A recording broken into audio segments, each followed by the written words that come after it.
I guess to preface this a little bit, the reason why I like Crispin a bit better than Hadrian, because Crispin doesn't have as much internal monologuing.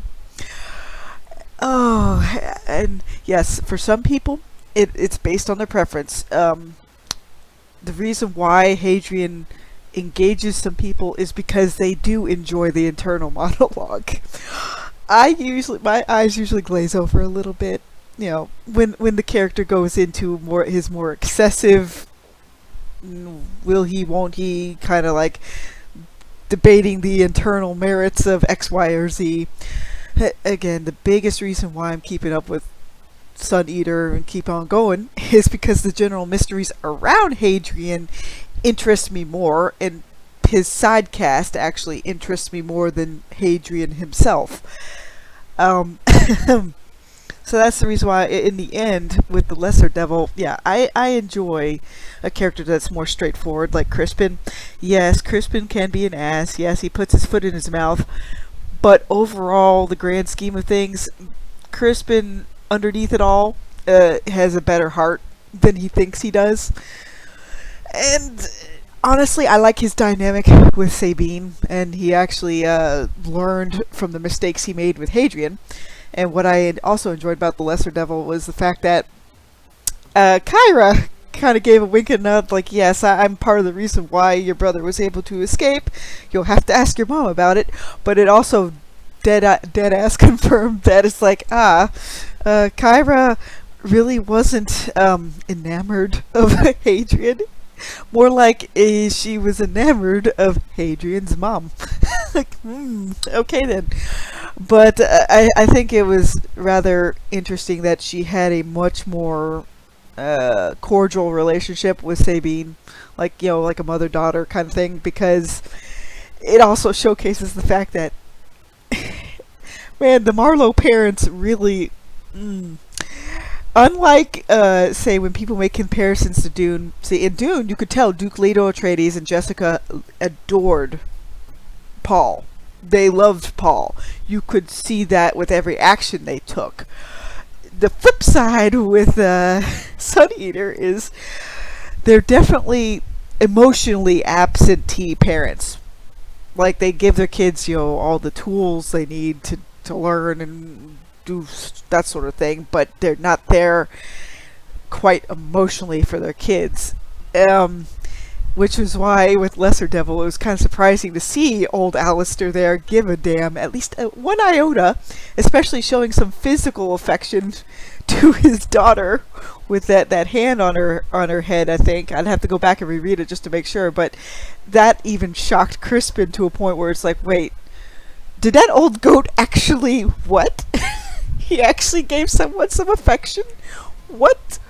But I like the fact with Lesser Devil, you think there's going to be one thing that happens, but it goes off on more of a personal family turmoil kind of tangent, and then you get to find out what happened to the Baptists and a little bit more lore background of the actual setting, which I do enjoy.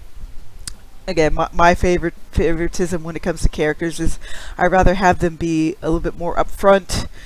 I want them to be more action-oriented. Not to say that Hadrian isn't action-oriented, it's just that Crispin doesn't really mull over stuff as much. He's more active in the sense of that, like, if there's combat to be had, he'll step forward, and he won't plan things out as much, but you could tell where his heart is based on the actions he takes. And both the brothers really didn't give themselves enough consideration, especially towards each other, because you could tell, even from Crispin's point of view, that he felt outclassed by his brother the whole time. Which, in the flip side of for Empire of Silence, Hadrian felt like he was being outclassed by his brother in a lot of things, and that each was the favorite of their father, when the father, at best, it's like squeezing blood from a stone in terms of affection. And the fact that Crispin thought Hadrian mimicked their father more was a little bit of a revelation, because Hadrian is very melodramatic, while their father is very, very, very stoic, or extremely stoic, if you want to get rid of adverbs and whatnot. Me personally, I don't mind using adverbs every once in a while. You don't have to cut out everything. But I did find the whole plasma howitzer pretty fun. Yeah, and Kyra doing the whole last sit-down thing. It's like, I guess she had a pretty good life, all things considered. But man, that's the reason why sometimes when I do read settings that aren't as uplifting as what I'd want, even for my own setting, it helps me make a clearer distinction between my setting and another setting.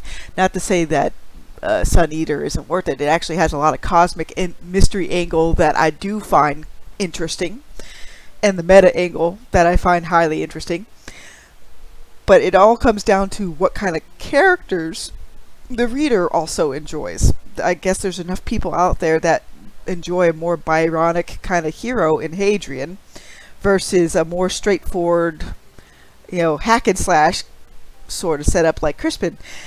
Because for all his faults that they put on display for all these characters, a lot of writers forget to put what the virtues are of those characters on display as well. So that's also part of the reason why I read Sun Eater, because he doesn't forget to put in those virtues and showcase why you should follow some of these characters, whether their background is plebeian or palatine or whatnot. Again, I've only gotten through to the end of most of book 2. Again, I hope that Switch isn't among the body count for the later book, like number 4, or maybe into number 5, because it says it's like the ashes or whatnot of humankind or mankind, like, or the ashes of man. Yeah, there you go, that's it. Yeah, you're hoping that some of your favorites make it out. But see, that's the reason why, even with my own series into comparison, I want to let people know that their favorites are going to make it out. You just don't know how they're going to make it out. And that's part of the fun of unraveling things in my own series, and compared to say something where, like this series, where some of the tension does come from, well, we don't know if this character is going to make it out. Obviously, Hadrian's the one that makes it towards the end because he's writing his memoir, but you're unclear of what other characters will make it out alongside him, if at all. But part of the reason why I read so many books that try to go for a bigger cosmic angle in some regards is because I want to incorporate more of those elements in my own work. It's just, a preference that I have for that. But I still found it funny that Lesser Devil did explain, like, yes, this segment of, well, the Baptists are no more. And it is fun to see how we can get some old Earth attachments without it being infected with current year stuff, because again, this is a series that takes place like 22,000 years in the future, so the Earth as we know it is nothing like what we know it as nowadays. So I think that's a good idea if you're not going to go with a completely alternate Earth route, or if you start off with a basis of it came from our Earth, then set it so far in the future to where our current society, you can do like a little bit of throwbacks, but it won't be like a one-for-one conversion. And to be quite honest, yeah, the more stuff I read, the more I'm paying attention to when the Quiet are mentioned, because yeah, it looks like the Quiet could either be like a Vorlon level civilization or even greater, since they can affect things along the avenues of time, because they are simultaneously in the past and simultaneously in the distant future. So it's like an Ouroboros. Wink, wink. But I do hope with the next Tales Volume 2 that we'll get to see a bit more of Crispin and his sister Sabine, because I just want to see how that particular house would end up changing under, say, Crispin's guidance, or even Sabine's, because both those characters are still kind of living in the father's shadow, but they obviously react to things differently than even their father would. So that's a few of the general mysteries that keeps me going with this series. No, I wouldn't consider it as uplifting as, say, even Babylon 5, really. Babylon 5, I think, has a little bit more hope at this juncture. But again, I've only read the first 2 books, and I just finished reading The Lesser Devil, so, you just don't know. But I'm probably going to say the name wrong, because I always say the names wrong. But Ruccio basically has things set up where, yes, horrible things are going to happen with Hadrian later on that are even more severe than what's already happened. And for case in point, you know that he's going to make it to the end of said series because he's writing his memoir about it. But I only hope in those little side eddies that happen that some of the other characters I've come to care about will make it to the end. I mean, it's gotten to the point where if you have a character that has enough likability, yeah, you can keep going with a story. Hadrian almost reaches certain points of likability, but again, he's a bit too of a Byronic hero for me to really get fully behind. I understand why the character acts the way he does, but he's not a particular favorite of mine, even though he's the main narrator. But unlike, say, Spencer and Skyward, I'm at least interested enough to see where his story goes, which is a definite feather in its cap right there. Yeah, and I'll definitely be very interested to see where Crispin goes, just because to me Crispin feels more like the in the trenches kind of guy, versus like Hadrian and the political maneuvering around Hadrian. Because even with say in comparison to certain aspects of Dune, I actually enjoyed Paul kind of, more so in the first book than I saw, the way things were deconstructed in the second book. That's another feather that Sun Eater does have. He basically understands the characters enough to where he can deconstruct them, then reconstruct them, and build them back up again. That's another important point for that series. You gotta understand how to rebuild them back up even after they've had their low points, which is the reason why I'm trying to do the same thing with my own series. Like, there's certain characters that will have lower points like that, and I'll have to build them back up because readers might find more engagement with a dynamic story arc, a dynamic character arc, rather than a static one. Another big point for Lesser Devil is I did like the fact that Crispin really was, and really still is, as of this recording, since they're both alive, a very protective big brother. Extremely protective big brother here, to leave out more adverbs.